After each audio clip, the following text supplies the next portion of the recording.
नमस्कार दोस्तों, मेरा नाम है आशुतोष मांडके और आप देखना शुरू कर चुके हैं डायनामिक इम्पल्शन को। अब जैसा कि आपने थंबनेल देख के क्लिक किया ही है, आज हम बात करेंगे 2 अप्रैल 2023 के करंट अफेयर्स की।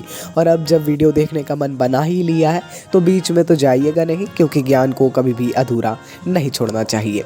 तो चलिए शुरू करते हैं आज के इस वीडियो को सबसे पहली और इम्पोर्टेंट जानकारी के साथ। सबसे पहली जानकारी, विदेश मंत्रालय ने घोषणा की कि भारत और मलेशिया दोनों देश भारतीय रुपए में व्यापार को व्यवस्थित करने के लिए सहमत हुए हैं।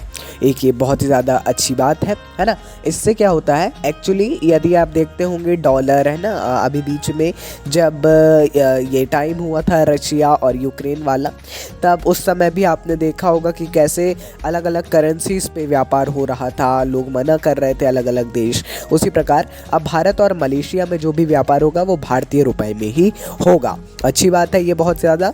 जुलाई 2022 में भारतीय मुद्रा में अंतर्राष्ट्रीय निपटान की अनुमति दी थी अंतर्राष्ट्रीय व्यापार के।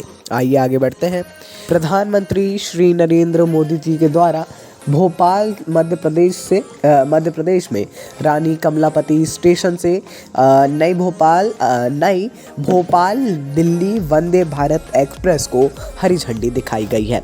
देखिए ये जो ट्रेन है 11वीं भारत की वंदे भारत एक्सप्रेस होने वाली है और मध्य प्रदेश की ये पहली वंदे भारत एक्सप्रेस है।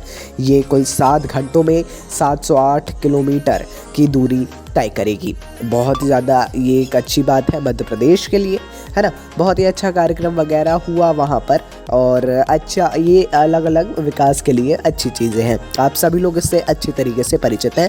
वंदे भारत योजना के बारे में पढ़ने की आवश्यकता है आपको। आइए आगे बढ़ते हैं। श्रीलंका आईसीसी क्रिकेट विश्व कप 2023 के लिए सीधे क्वालिफाई करने में विफल रहा है। आईसीसी क्रिकेट विश्व कप 2023 के सीधे क्वालिफाई करने में श्रीलंका विफल रहा है। न्यूजीलैंड के खिलाफ अपनी हार के बाद श्रीलंका आईसीसी ओडीआई विश्व कप के लिए सीधे क्वालिफाई नहीं कर पाया और इस श्रृंखला में हार के साथ श्रीलंका आईसीसी सुपर लीग के शीर्ष 8 से बाहर हो गया है। इसमें 8 टीमें, वे शीर्ष 8 टीमें जो विश्व कप के सीधे क्वालिफाई कर लेती हैं, वो 8 टीमें ही इस वर्ल्ड कप में खेलेंगी और इसमें से श्रीलंका नहीं है। ये तो इसकी घोषणा कर दी गई है। आइए आगे बढ़ते हैं। अगली जानकारी, भारत तिब्बत सीमा पुलिस आईटीबीपी ने राष्ट्रीय सुरक्षा गार्ड एनएसजी द्वारा आयोजित अखिल भारतीय पुलिस कमांडो प्रतियोगिता 2023 का 13वां संस्करण जीता है, जो कि एक बहुत ज़्यादा अच्छी बात है ना। ये ऐसे एक कार्यक्रम था, एनएसजी के द्वारा एक कार्यक्रम आयोजित किया गया था प्रतियोगिता, उसमें आईटीबीपी जीता है। प्रतियोगिता में केंद्रीय सशस्त्र पुलिस बल और राज्य पुलिस बलों की 24 शीर्ष कमांडो टीमों ने भी हिस्सा लिया था, लेकिन आईटीबीपी ने इसमें जीत दर्ज की है। उतना ज़्यादा इंपॉर्टेंट क्वेश्चन नहीं है। जितने संगठनों के नाम है आप सभी संगठनों के बारे में पढ़िए, केवल नाम नहीं, आपको पढ़ना है। आइए आगे बढ़ते हैं। कोलकाता में एक 61 वर्षीय प्लांट माइकोलॉजिस्ट एक कवक से होने वाले रोग से संक्रमित होने वाले दुनिया के पहले व्यक्ति बने हैं। ये बिल्कुल भी सही बात नहीं है, इसको समझिए। कोलकाता के एक 61 वर्षीय प्लांट माइकोलॉजिस्ट थे। ये एक कवक से होने वाले रोग से संक्रमित हुए हैं, जो कि पहले व्यक्ति हैं दुनिया पे जो आमतौर पर पौधों से प्रभावित होता है। ये प्लांट माइकोलॉजिस्ट थे ही। साइंस डायरेक्ट में प्रकाशित शोध से पता चला कि सिल्वर लीफ पेड़ों का एक कवक रोग इन्हें हुआ है। चलिए हम इनके जल्द से जल्द सुरक्षित और जल्द से जल्द स्वस्थ होने की कामना करते हैं और हो भी जाएंगे, ऐसा मेरा ख्याल है। लेकिन ये ऐसे दुनिया के पहले व्यक्ति हैं, इसलिए यदि जानकारी की बात की जाए तो बहुत ज़्यादा इम्पोर्टेंट जानकारी है। इस रोग के बारे में थोड़ा पढ़िएगा, जो हमने नाम बताया है उसको देखते हुए।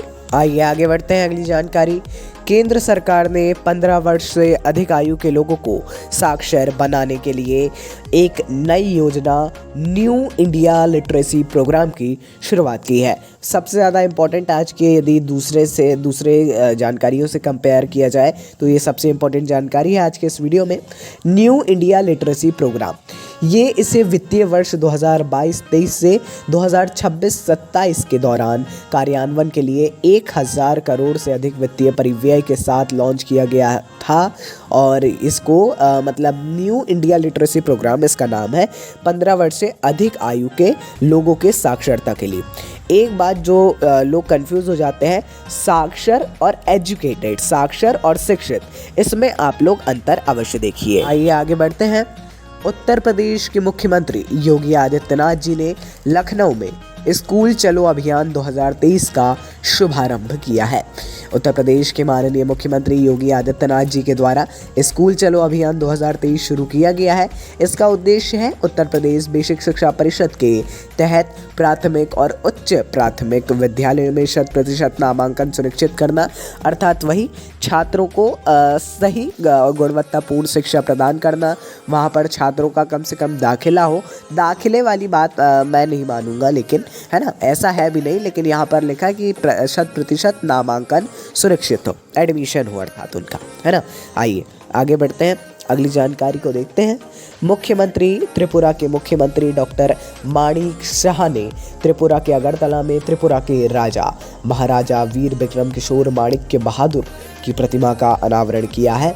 आपने नाम इनका शायद ना सुना हो, लेकिन अब सुना है तो अब तो पढ़ना ही पड़ेगा, क्योंकि आप एक एग्ज़ाम की तैयारी कर रहे हैं जिसमें आपको ऐसी बहुत सी चीज़ें हैं, जो छोटी छोटी चीज़ें जिनको पढ़ने की आवश्यकता होती है। अगरतला कमान चौमुहानी में मस्जिद पट्टी के पास 0 माइलस्टोन पर राजा की प्रतिमा स्थापित की गई। हालांकि ये इंपॉर्टेंट क्वेश्चन नहीं है, हमको ये राजा का नाम बताना था, आपको इसकी जानकारी देना थी, इसीलिए हमने सोचा ये क्वेश्चन कुछ हद तक इम्पॉर्टेंट हो सकता है। बाकी इनके बारे में अवश्य पढ़िएगा, आपको कुछ ना कुछ तो जानने को मिलेगा ही।